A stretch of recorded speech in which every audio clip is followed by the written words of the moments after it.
નમસ્કાર વિદ્યાર્થી મિત્રો, આપણે પાઠ નંબર 5માં દ્રવ્યની અવસ્થામાં આગળ ભાગ 1 અને 2માં બોયલ અને ચાર્લ્સના નિયમનો અભ્યાસ કરી ચૂક્યા છીએ.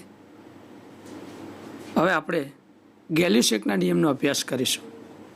મિત્રો, આપણે જાણીએ છીએ તેમ વાયુ ઉપર તાપમાનની અસર થાય, વાયુના દબાણ ઉપર તાપમાનની અસર થાય. જેમ કે ઉનાળામાં ખૂબ જ વધારે ગરમી હોય ત્યારે આપણા વાહનોના ટાયર હવાથી ભરેલા હોય ત્યારે ફાટી જવાનો ભય રહે છે, કારણ કે તાપમાન વધવાથી વાયુનું દબાણ વધે એટલે ટાયર ફાટી જવાનો ભય છે. એ જ રીતે શિયાળો આવે એટલે ટેમ્પરેચર ઓછું થાય, તાપમાન ઘટી જાય તો દબાણ ઓછું થાય, ટાયર દબાઈ જાય એટલે હવા ઓછી હોય એવું આપણને લાગે. ટૂંકમાં તાપમાનની વાયુના દબાણ પર અસર થાય છે. આનો અભ્યાસ ગેલ્યુસેકે કર્યો. જોઈએ મિત્રો, ગેલ્યુસેકનો તાપમાન અને દબાણ આધારિત અભ્યાસ. મિત્રો, અહીંયા એક પાત્રની અંદર તાપમાન બદલી શકાય એવું જેકેટ લગાવેલું છે. તાપમાન માપી શકાય એના માટે થર્મોમીટર જોડેલું છે. સાથે દબાણ માપવા માટે બેરોમીટર રાખેલું છે. મિત્રો, પિસ્ટન ઉપર નીચે થવાથી વાયુના કદમાં ફેરફાર થશે, એટલે વાયુનું કદ વધે છે કે ઘટે છે એ પિસ્ટન પરથી નક્કી થાય. ગેલ્યુસેકે શું પ્રયોગ કર્યો? એણે વાયુનું દબાણ પર તાપમાનની અસર જાણવા માટે વાયુને કોઈ પાત્રમાં ભરી આ રીતે રાખી અચળ કદ કર્યું. મતલબ કે હવે પિસ્ટનને ઉપર નીચે જવા દેવાનો નથી. પિસ્ટન સ્ટેડી છે એટલે વાયુનું કદ અચળ થઈ જશે. એણે જોયું કે બહાર ટેમ્પરેચર બદલી શકાય એવું જેકેટ, એટલે ટેમ્પરેચર જેકેટમાં ગરમ પાણી ઉમેરીને ધીમે ધીમે વાયુના દબાણમાં શું ફેરફાર થાય છે એ બેરોમીટર વડે એણે નોંધ્યું. એણે જોયું કે જેમ જેમ તાપમાન વધે તેમ તેમ બેરોમીટરમાં દબાણનો આંકડો વધતો જાય છે. એણે એ પણ જોયું કે તાપમાન ઘટાડીએ તો જો તાપમાન ઘટાડવામાં આવે તો બેરોમીટરમાં દબાણનો આંકડો નીચો જાય છે. આનું એણે તારણ આપ્યું, એ એનો નિયમ કહેવાય. એટલે ગેલ્યુસેકે કદ અચળ રાખીને અચળ કદે નિશ્ચિત જથ્થાના વાયુનો જથ્થો ફિક્સ છે, કારણ કે પિસ્ટન એક વખત લગાવી દીધા પછી આપણે પાત્રની અંદર નવો કોઈ વાયુ ઉમેરવાનો નથી. અચળ કદે નિશ્ચિત જથ્થાના વાયુનું દબાણ તાપમાનના સમપ્રમાણમાં હોય છે.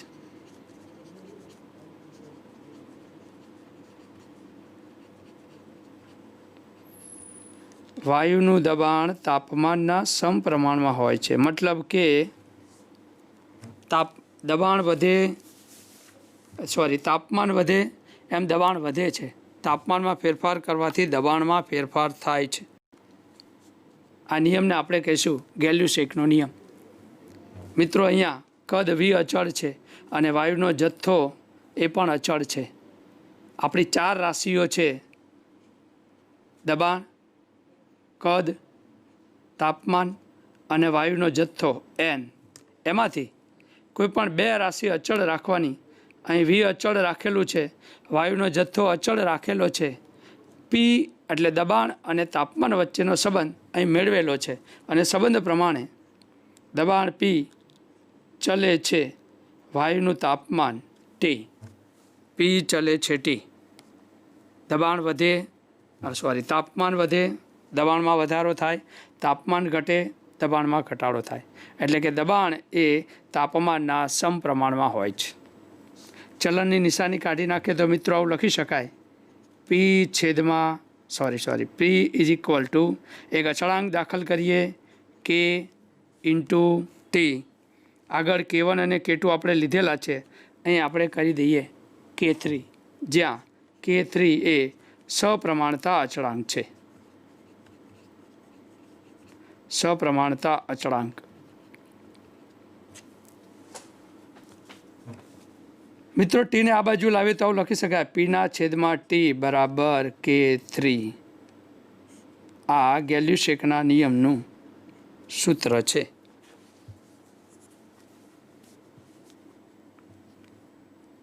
તાપમાન વધતા દબાણમાં વધારો થાય છે. મિત્રો આ જ બાબતો એણે ગ્રાફથી પણ રજૂ કરેલી છે.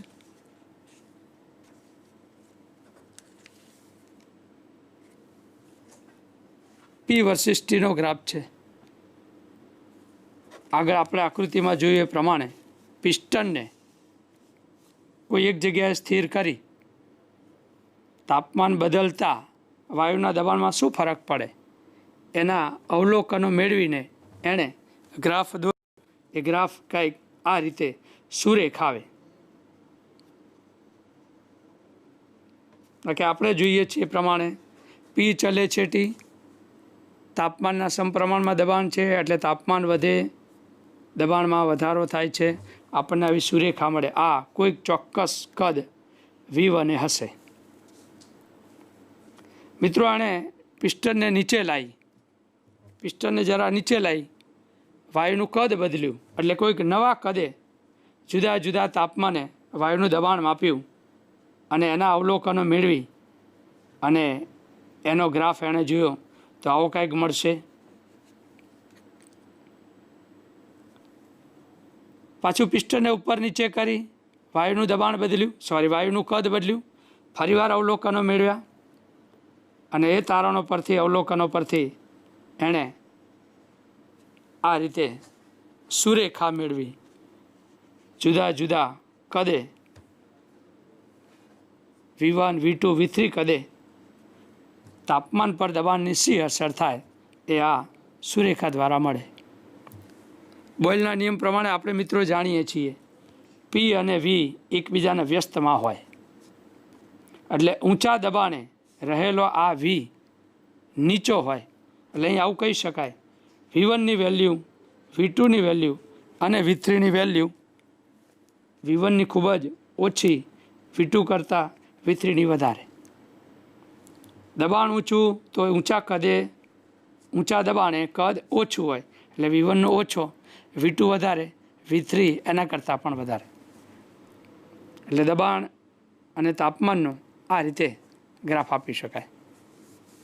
મિત્રો આ આપણે અચળ કદે મેળવેલા ગ્રાફ છે માટે આને આઇસોકોર કહેવાય.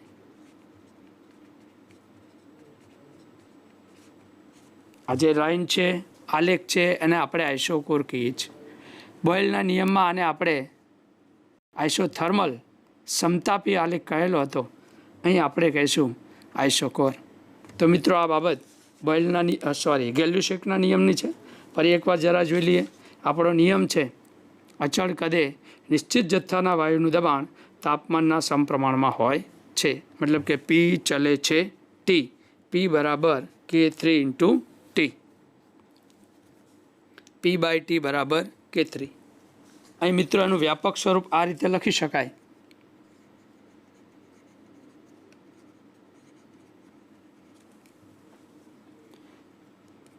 જો કોઈ અચળ કદે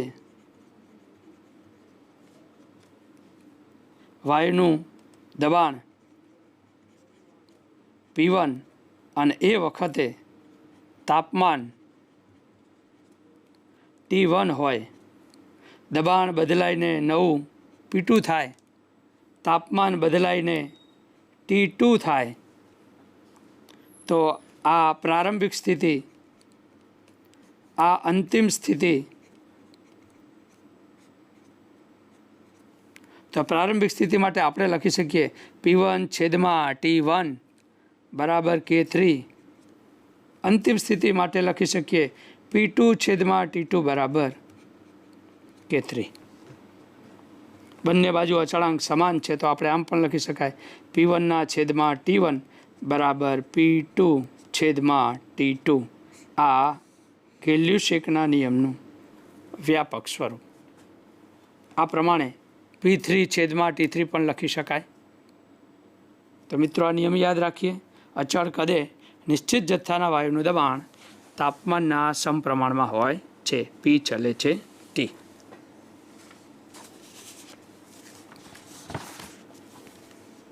હવે આપણે એવોગાડ્રોના નિયમનો અભ્યાસ કરીશું.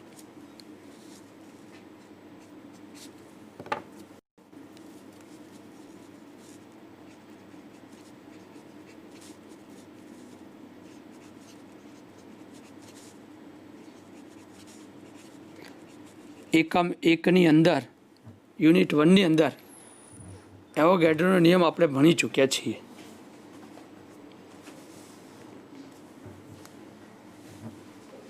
એવોગાડ્રોએ ડાલ્ટનનો પરમાણ્વીય વાદ એટલે કે પરમાણુ થિયરી અને ગેલ્યુસેકનો સંયોજકતા કદનો સિદ્ધાંત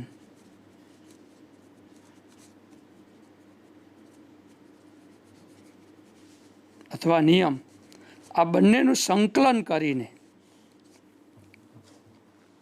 એવોગાડ્રોનો નિયમ આપ્યો છે.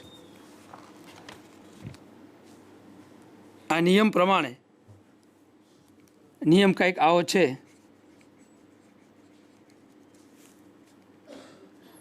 સમાન કદ ધરાવતા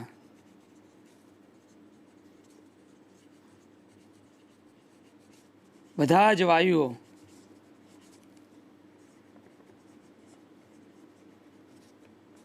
તાપમાન અને દબાણની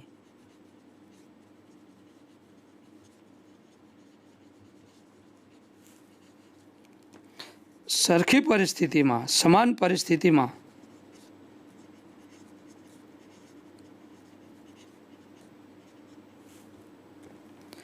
સરખી સંખ્યામાં અણુઓ ધરાવે છે.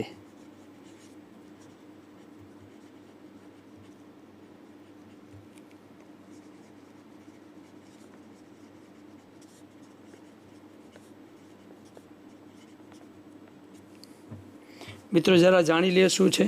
સમાન કદ ધરાવતા બધા જ વાયુઓ તાપમાન અને દબાણની સરખી પરિસ્થિતિમાં આનો એવો થાય કે એક કરતાં વધારે વાયુઓને તમે એક સરખા તાપમાન અને દબાણે રાખો અને જે વાયુઓનું કદ સરખું હોય તો એની અંદર તેમના અણુઓની સંખ્યા પણ સરખી જ હોય છે.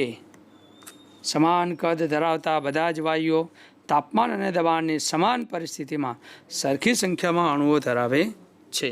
આનો અર્થ મિત્રો એવો કરી શકાય કે વાયુઓના કદનો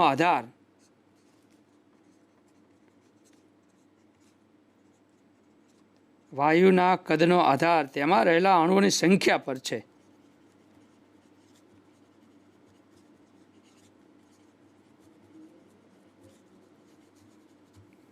વાયુઓના કદનો આધાર અણુઓની સંખ્યા પર છે. ગાણિતીય રીતે લખવું હોય તો આમ લખી શકાય વાયુનું કદ ચલે છે n. મિત્રો અહીંયા બે પરિબળો આપણે અચળ રાખ્યા. દબાણ અને તાપમાન P અને T અચળ. ચલનની નિશાની કાઢી નાખતા V બરાબર K 4n આ રીતે આપી શકાય. આનો મતલબ એવો થાય કે અણુઓની સંખ્યામાં વધારો થશે વાયુનું કદ વધશે, અણુઓની સંખ્યામાં ઘટાડો થાય વાયુનું કદ ઘટે. મિત્રો પ્રશ્ન એ છે અમુક એક ચોક્કસ કદમાં વાયુના અણુઓની સંખ્યા કેટલી ગણવાની? તો આ બાબતને લઈને આપણે યાદ રાખવું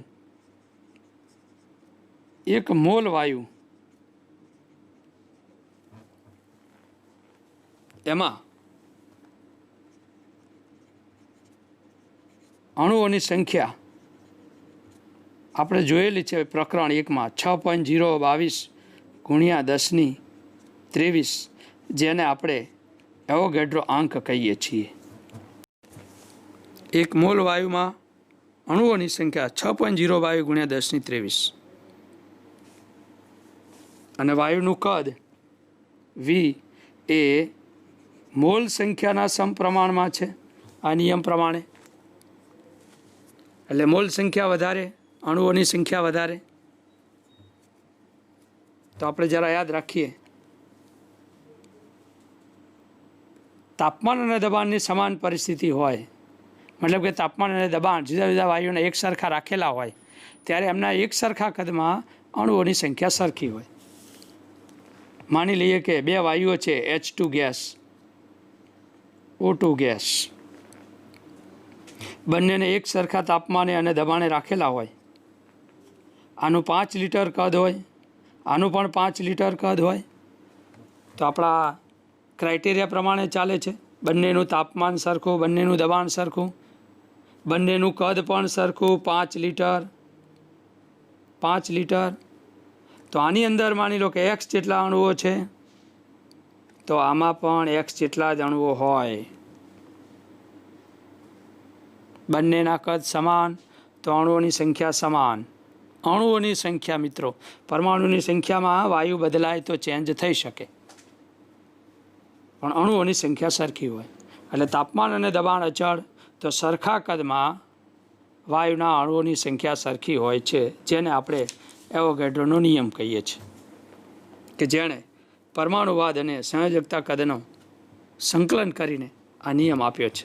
આપણે લખી શકીશું વી ચલે છે એન। મિત્રો અહીંયા એક બાબત છે,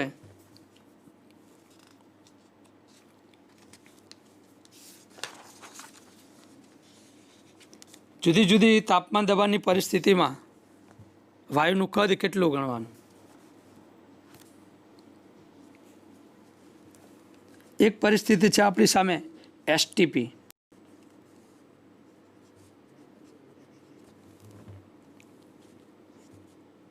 પ્રમાણિત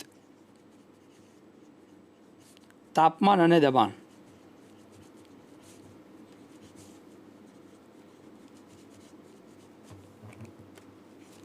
સ્ટાન્ડર્ડ ટેમ્પરેચર એન્ડ પ્રેશર।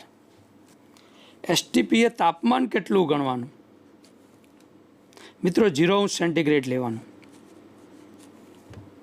કેલ્વિનમાં આપણે લઈ શકીએ 273.15 કેલ્વિન। દબાણ કેટલું લઈશું, 1 બાર। આ પરિસ્થિતિમાં કોઈ પણ આદર્શ વાયુ ખ્યાલ આપણા માટે નવો છે, શબ્દ નવો છે, વાયુ આદર્શ હોવો તે, પણ આવા આદર્શ વાયુનું કદ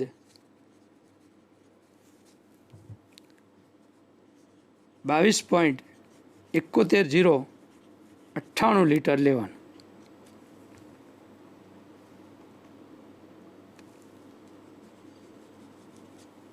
એસટીપી એટલે સ્ટાન્ડર્ડ ટેમ્પરેચર એન્ડ પ્રેશર। કેટલું? તાપમાન 0 સેન્ટીગ્રેડ, 273.15 કેલ્વિન, 1 બાર દબાણ। એ વખતે આદર્શ વાયુનું કદ 22.71098 થાય।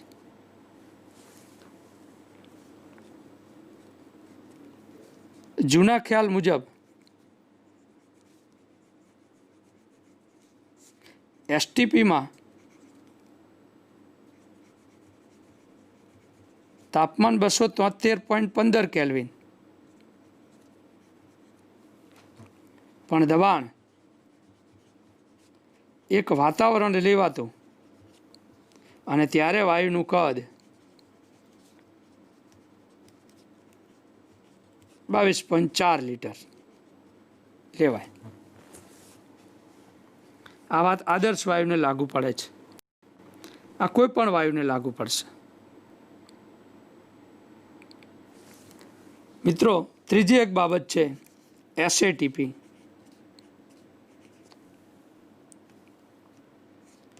પ્રમાણિત પરિવેશી તાપમાન અને દબાણ।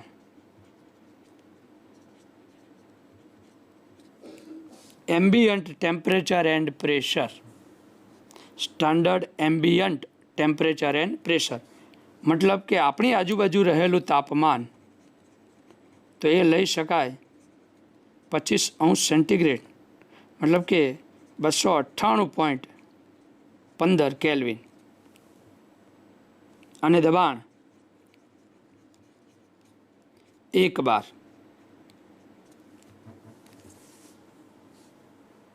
ત્યારે વાયુનું કદ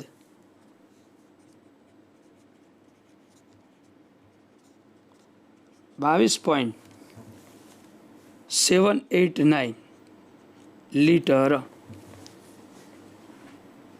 એટલે આને મળતો આવતો આંકડો છે. આ જૂના ખ્યાલ પ્રમાણે હતું 22.4 લીટર. આ આદર્શ વાયુ માટે આ 25°C ટેમ્પરેચરે 22.781 લીટર. તો આ પ્રમાણિત તાપમાન અને દબાણની બાબત છે. આનો અર્થ એવો થાય કે તમારો વાયુ પ્રમાણિત તાપમાન દબાણે રહેલો હોય તો એ આદર્શ વાયુ હોય તો એનું કદ હશે 22.71. આશરે આપણે લઈ શકીએ 22.71. એક વાતાવરણ દબાણ ધ્યાનમાં લેતા હોય ત્યારે કદ લઈ શકાય 22.4 લીટર.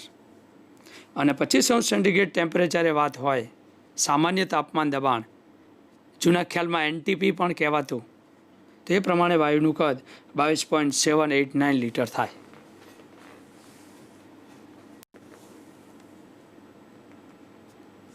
મિત્રો, એવોગેડ્રોના નિયમના આધારે તમે વાયુની ઘનતા અને આણ્વીય દળ વચ્ચેનો સંબંધ જાણી શકો. વાયુની ઘનતા અને આણ્વીય દળ. ઘનતા બરાબર આપણને ખબર છે દળ ભાગ્યા કદ થાય. જોઈએ શું છે એમાં.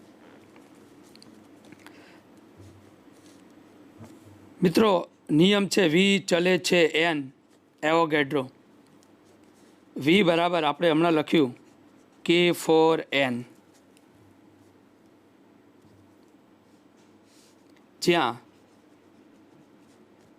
N બરાબર વાયુના મોલ.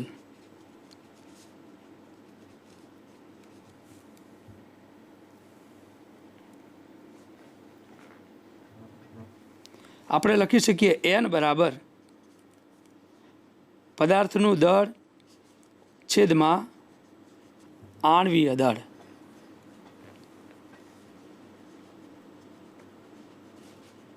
પદાર્થનું દળ છેદમાં આણ્વીય દળ.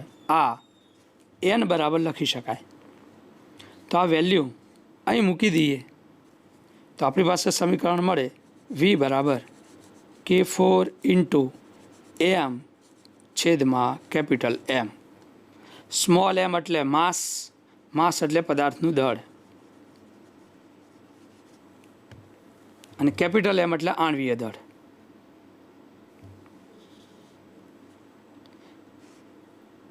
કેપિટલ એમને આ બાજુ લાવી લઈએ અને વીને આ બાજુ છેદમાં મોકલી દઈએ તો આપણી પાસે સૂત્ર મળે કેપિટલ M બરાબર K4 × small m divided by કદ V. મિત્રો, આપણે જાણીએ છીએ ઘનતા બરાબર દળ ભાગ્યા કદ. ઘનતા માટેની સંજ્ઞા સ્મોલ d. દળ માટે તો આપણે લીધેલું છે M અને કદ માટે V. તો આપણી પાસે સૂત્ર છે D બરાબર M/V. તો અહીંયા M/V ની જગ્યાએ D લઈ લઈએ તો સૂત્ર થાય M બરાબર K4 × D. ચલનની નિશાની દાખલ કરીએ તો આવું લખી શકાય M ચલે છે D. M એટલે આણ્વીય દળ, D એટલે ઘનતા. મતલબ કે આણ્વીય દળ ઘનતા પ્રમાણે ચાલે છે. જે વાયુની ઘનતા વધારે એનું આણ્વીય દળ વધારે. ઘનતા વધારે હશે તો એકમ કદમાં અણુઓની સંખ્યા વધારે હશે. અણુઓની સંખ્યા વધારે હોય એટલે આણ્વીય દળ વધે. એટલે જે વાયુની ઘનતા વધારે એનું આણ્વીય દળ વધારે. વાઇસ વર્ષા એવું પણ કહી શકાય, વાયુનું આણ્વીય દળ વધારે છે તો એની ઘનતા પણ વધારે હોઈ શકે. મિત્રો, અહીં આપણે એક ખ્યાલ આગળ રજૂ કરેલો હતો આદર્શ વાયુ વિશે. જુઓ, આદર્શ વાયુ શું છે? આપણા જે નિયમો આગળ થયા, ચાર્લ્સ, બોઇલ, ગેલ્યુસેક અને એવોગેડ્રો, આ 4 નિયમો કંઈક આ પ્રમાણે હતા. પી ચલે છે 1/V, વી ચલે છે ટી, પી ચલે છે ટી, વી ચલે છે એન. આ 4 નિયમોનું જે પાલન કરતો હોય એ વાયુને આદર્શ વાયુ કહેવાય. મિત્રો, વ્યવહારમાં એવો કોઈ વાયુ હોતો નથી કે જે આ પ્રમાણે નિયમોનું પાલન કરે. દરેક વાયુ કંઈક ન કંઈક અંશે આ નિયમોથી વિચલન દર્શાવતો હોય. એટલે આપણી આસપાસ રહેલા વાયુ આદર્શ હોતા નથી. એક એવી ધારણા છે વાયુના ગતિવાદમાં કે વાયુ આદર્શ છે, એનો મતલબ એવો થાય કે એમની વચ્ચે આંતરઆણ્વીય બળો હાજર હોતા નથી.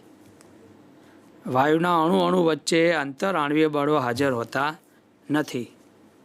અને જો આ વાયુના અણુઓ વચ્ચે આંતરઆણ્વીય બળો હોય તો એને આદર્શ વાયુ ન ગણાય. એટલે આપણી આસપાસ રહેલા બધા જ વાયુઓના અણુઓ વચ્ચે આંતરઆણ્વીય આકર્ષણ બળ હોય જ. આપણે વાન્ડરવાલ્સની અણુઓ વિશે ભણ્યા છીએ, વાન્ડરવાલ્સ બળ વિશે ભણ્યા છીએ. એટલે આપણી આસપાસ રહેલા બધા વાયુઓને આપણે વાસ્તવિક વાયુઓ કહીશું. કેવા કહીશું? વાસ્તવિક વાયુ. અને આ વાસ્તવિક વાયુઓ તાપમાન અને દબાણની અમુક શરતો હેઠળ, અમુક પરિસ્થિતિ હેઠળ આ નિયમોનું પાલન કરે છે. કંઈક અંશે આદર્શ વાયુને મળતા આવે છે અથવા આદર્શ વાયુ જેવી પરિસ્થિતિ દર્શાવે છે, આદર્શ વાયુ રૂપે વર્તે છે. 100% વાયુ આદર્શ હોતો નથી, પણ તાપમાન અને દબાણની ચોક્કસ શરતો હેઠળ જ વાયુ આદર્શ તરીકે વર્તે. એટલે હાઇડ્રોજન વાયુ, ઓક્સિજન વાયુ, નાઇટ્રોજન વાયુ, કાર્બન ડાયોક્સાઇડ વાયુ, આ બધા આદર્શ હોતા નથી, પણ તાપમાન અને દબાણને અમુક પરિસ્થિતિ મળે તો વાયુ આદર્શ તરીકે વર્તે. આપણા જે આ નિયમો જે છે એ આદર્શ વાયુને લગતા છે. આ 4 નિયમોનો ઉપયોગ કરીને આપણે એક નવું સમીકરણ મેળવીએ, એને આપણે કહીશું આદર્શ વાયુ સમીકરણ.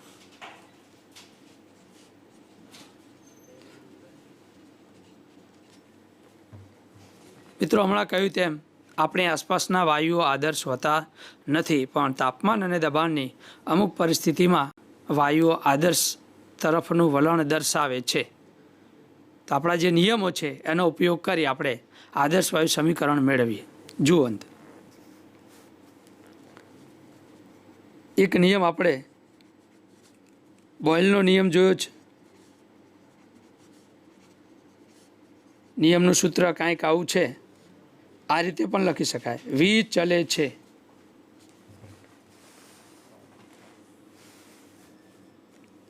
(1/P). આપણે જાણીએ છીએ પ્રમાણે દબાણ એ કદના વ્યસ્ત પ્રમાણમાં હોય છે. આ બોયલનો નિયમ છે. મિત્રો, ચાર્લ્સનો નિયમ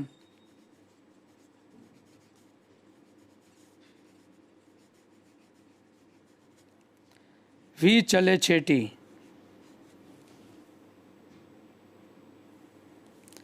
એવોગેડ્રોનો નિયમ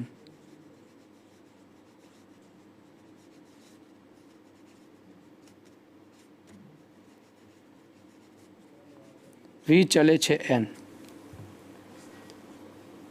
દરેક નિયમમાં આપણા 4 પેરામીટર્સ પી, વી, ટી અને એન પૈકી 2 પેરામીટર્સ અચળ રાખવામાં આવે. બોયલના નિયમમાં ટી અને એન અચળ હોય.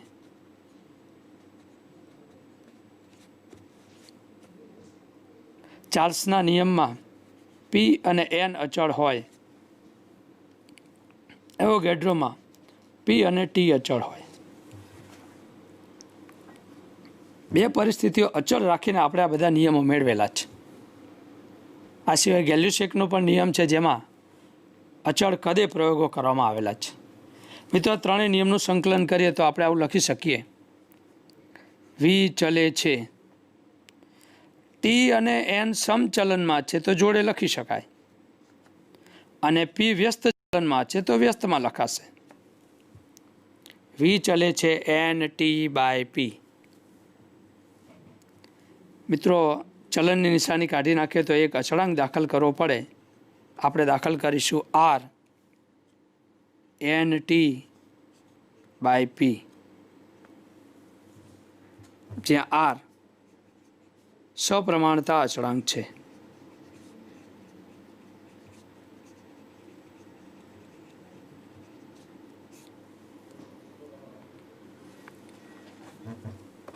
પીને ડાબી બાજુ રાખતા સૂત્ર મળશે પીવી બરાબર એન આર ટી. આ પ્રમાણે આપણને સમીકરણ મળે. આ સમીકરણને આદર્શ વાયુ સમીકરણ કહેવાય.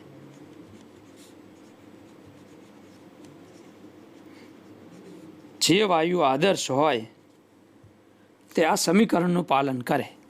આનો અર્થ આપણે આવો કરી શકીએ: આર એ અચળાંક છે. અમુક ચોક્કસ દબાણે, અમુક તાપમાને વાયુના અમુક જથ્થાનું કદ વી જાણી શકાય. અહીં કુલ 5 ચલ છે. એ પૈકી આર અચળ, બાકીના 4માંથી 3 ચલ જાણતા હોઈએ તો ચોથો ચલ મેળવી શકાય. મિત્રો, અહીં આરને સૂત્રનો કરતા બનાવીએ તો આપણને સૂત્ર મળે આર બરાબર પીવી બાય એન ટી. આ આરને વાયુ અચળાંક કહેવાય.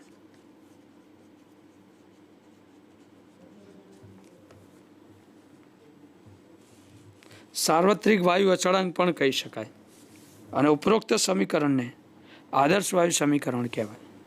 મિત્રો, જરા જાણી લે કેવી રીતે મેળવ્યું છે. બોયલનો નિયમ આપણી પાસે છે. વી ચલે છે 1/p, અચળ તાપમાન નિશ્ચિત જથ્થાના વાયુ માટે.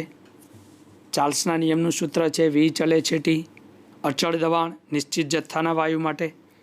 એવોગેડ્રો નિયમ છે વી ચલે છે એન, તાપમાન અને દબાણની સમાન પરિસ્થિતિમાં વાયુઓનું કદ એની અંદર રહેલા અણુઓની સંખ્યાને આધારે નક્કી થાય.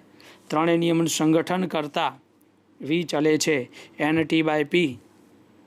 ચલનની નિશાની કાઢી નાખીએ તો વી બરાબર R N T by P, જ્યાં આર આપણો સપ્રમાણતા અચળાંક છે. સાદરૂપ આપતા પીવી બરાબર એન આર ટી, અને આરને સૂત્રનો કરતા બનાવતા પીવી બાય એન ટી. મિત્રો, આને આપણે કહીશું આદર્શ વાયુ સમીકરણ. આના પરથી આરની વેલ્યુ મૂકી દીધા પછી અમુક એક દબાણે, અમુક એક તાપમાને નિશ્ચિત જથ્થાના વાયુનું કદ કેટલું હશે તે જાણી શકીએ. મતલબ કે વાયુ કઈ પરિસ્થિતિમાં રહેલો છે એ જાણી શકાય છે. માટે એ સમીકરણને આપણે અવસ્થા સમીકરણ પણ કહેવાય.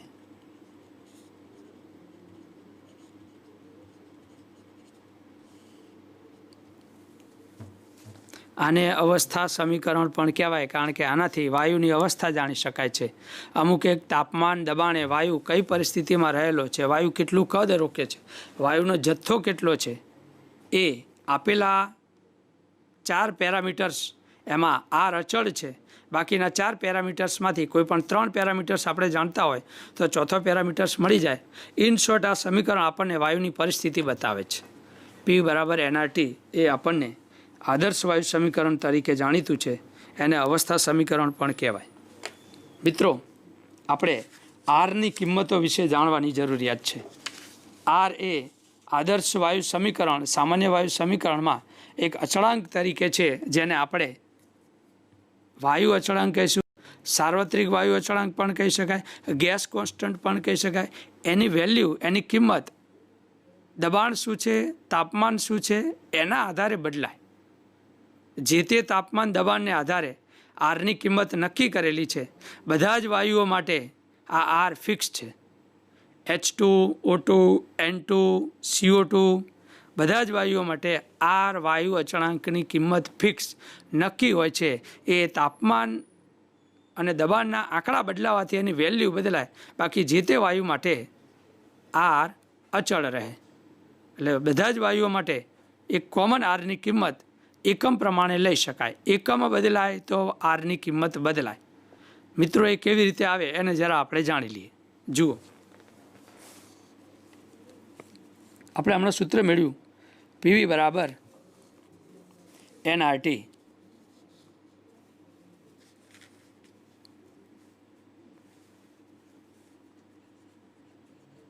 એમાંથી આરને સૂત્રનો કરતા બનાવતા આર બરાબર પીવી છેદમાં NT. મિત્રો, જો N બરાબર P બરાબર P એટલે દબાણ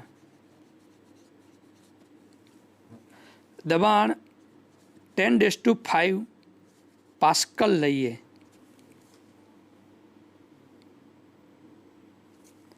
વાયુનું કદ V 22.71 લીટર લઈએ, એને આપણે ઘન મીટરમાં ફેરવવું હોય તો 22.71 ગુણ્યા 10⁻³ ઘન મીટર લખી શકાય. કારણ કે 1 ઘન મીટર એટલે 10³ લીટર થાય. એના ઉપરથી 1 લીટર બરાબર 10⁻³ ઘન મીટર મૂકી શકાય, જે અહીંયા વાપરેલું છે. મિત્રો, N બરાબર 1 મોલ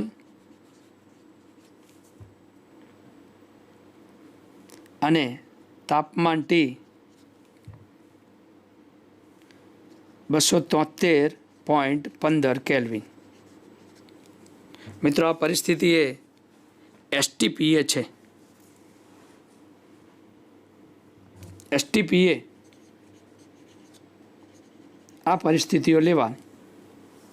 તો આ બધી જ કિંમતો ઉપરના સૂત્રમાં મૂકીએ તો આર બરાબર દબાણની કિંમત 10⁵ પાસ્કલ, કદની કિંમત 22.71 ગુણ્યા 10⁻³ મીટર ઘન,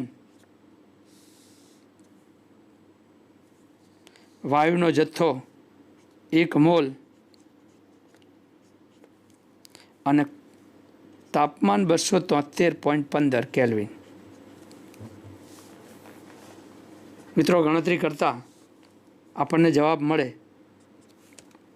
8.314 અને આ કિંમતમાં પાછળ એકમ આવશે પાસ્કલ,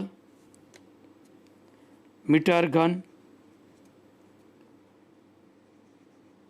ઇંગ્લિશમાં લઈ લઈએ મોલ ઇન્વર્સ છેદમાં છે માટે, એન્ડ કેલ્વિન ઇન્વર્સ.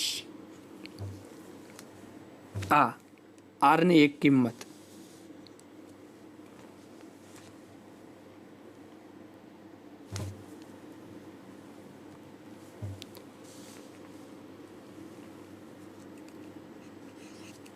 જો મિત્રો P બરાબર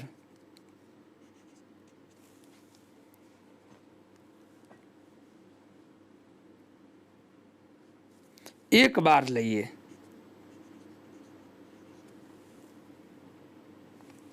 વીની વેલ્યુ 22.71 લીટર રાખીએ, N બરાબર 1 મોલ અને ટેમ્પરેચર T 273.15 કેલ્વિન. તો R બરાબર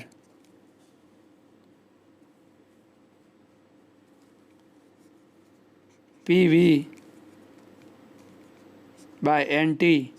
પીની કિંમત 1 બાર, V 22.71 લીટર, નીચે 1 મોલ અને 273.15 કેલ્વિન. આ લેતા આપણને કિંમત મળશે 8.314 ગુણ્યા 10⁻³ -2 એકમ લખી શકીએ bar litre mole kelvin, mole inverse kelvin inverse, શોર્ટમાં લખી શકાય 12 litre mole inverse kelvin inverse.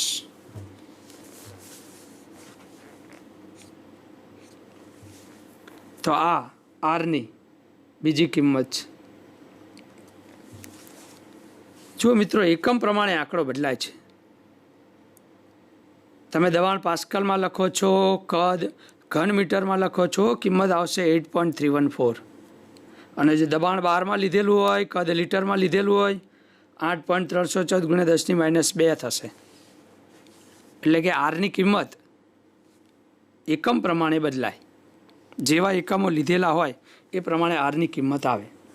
ત્રીજી એક આરની કિંમત મેળવી લઈએ. જુઓ અંદર આપણે જાણીએ છીએ પી બરાબર દબાણ બરાબર રો જી એચ. રો એટલે ઘનતા, પારાની ઘનતા 13.6 ગ્રામ પર સેન્ટીમીટર ક્યુબ.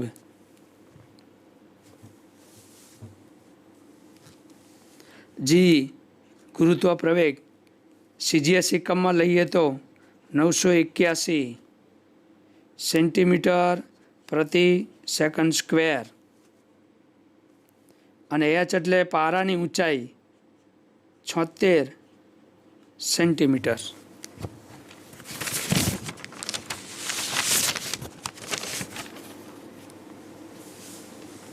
મિત્રો આ વિગતો આપણું જે સૂત્ર છે R બરાબર PV/NT એની અંદર મૂકતા પીની જગ્યા બધી જ કિંમતો લખવાની થાય. 13.6 ગ્રામ પ્રતિ સેન્ટીમીટર ક્યુબ, જી 981 સેન્ટીમીટર પ્રતિ સેકન્ડ સ્ક્વેર, બાજુમાં 76 સેન્ટીમીટર, અને ગુણ્યા વાયુનું કદ. વાયુનું કદ અહીં આપણે 22.4 લઈને કરવાનું છે. એટલે 22,400 લઈએ. એકમ લઈશું સેન્ટીમીટર ઘન, કારણ કે વી 22.4 એને 22,400 સેન્ટીમીટર ક્યુબ પણ કહેવાય. જેટલા ml એટલા સેન્ટીમીટર ઘન. અને છેદમાં 1 મોલ અને temperature 273.15 kelvin.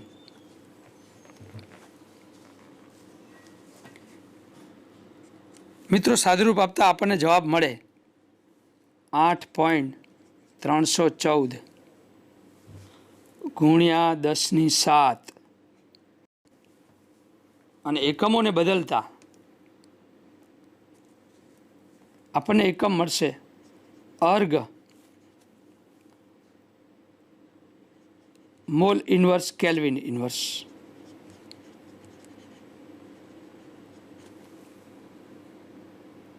(10⁷) mole inverse capital inverse. આપણે જાણીએ છીએ 10⁷ અર્ગ એટલે 1 જૂલ થાય. તો એકમ આ પ્રમાણે ફેરવી શકાય 8.314 joule mall inverse kelvin inverse. Mall inverse kelvin inverse આ પણ આરનો એક એકમ છે.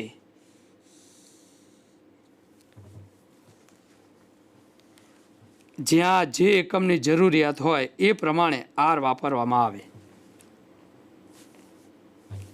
અને જૂના પેરામીટર્સ પ્રમાણે જ્યારે તમે વાયુનું કદ વી બરાબર 22.4 લીટર, દબાણ એક વાતાવરણ લઈએ, ટેમ્પરેચર 273 કેલ્વિન લઈએ, ત્યારે તમારો આર આ સૂત્રમાં PV/NT માં કિંમત મૂકતા આપણને જવાબ મળે 0.0821 વાતાવરણ litre mole inverse kelvin inverse. આ પહેલાં વપરાતો એકમ હતો. 0.0821 વાતાવરણ litres mall inverse kelvin inverse. ટૂંકમાં આપણે મિત્રો આ 4 એકમો લઈને ચાલવાનું. ફરી એકવાર એક એકમ આપણે નોંધી લેવાનો. 8.314 પાસ્કલ મીટર ક્યુબ મોલ પ્રતિ કેલ્વિન.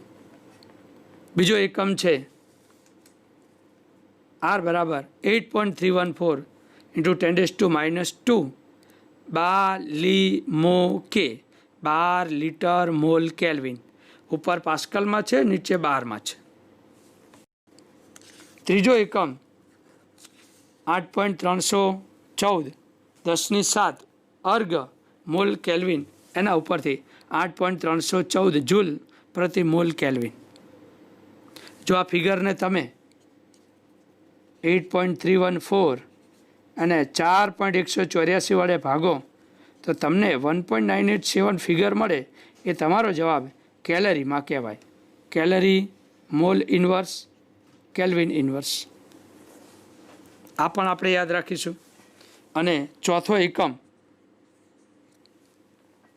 આ મૂકતા 0.0821 વાતાવરણ litre mole inverse kelvin inverse.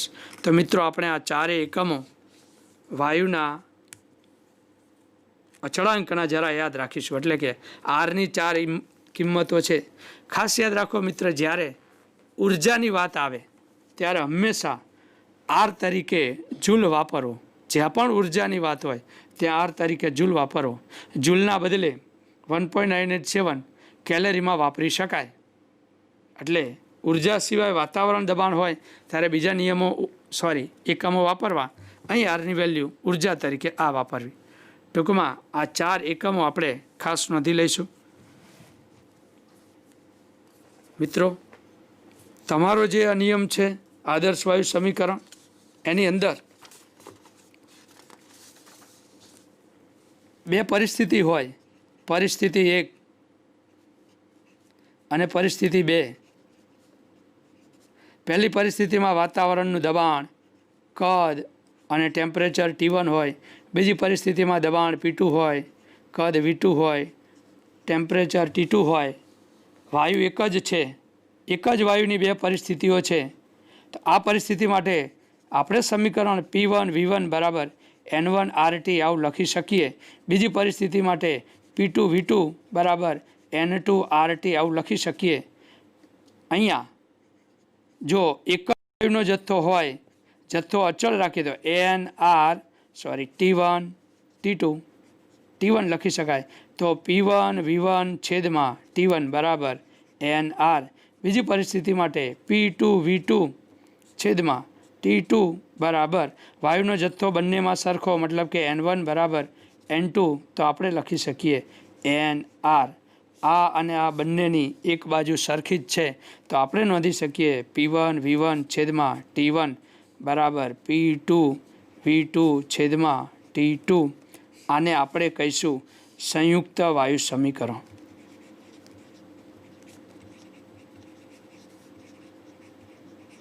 મતલબ કે એક જ વાયુની સમાન જથ્થા માટે જુદી જુદી 2 પરિસ્થિતિઓ હોય તેમને આ રીતે સાંકળી શકાય.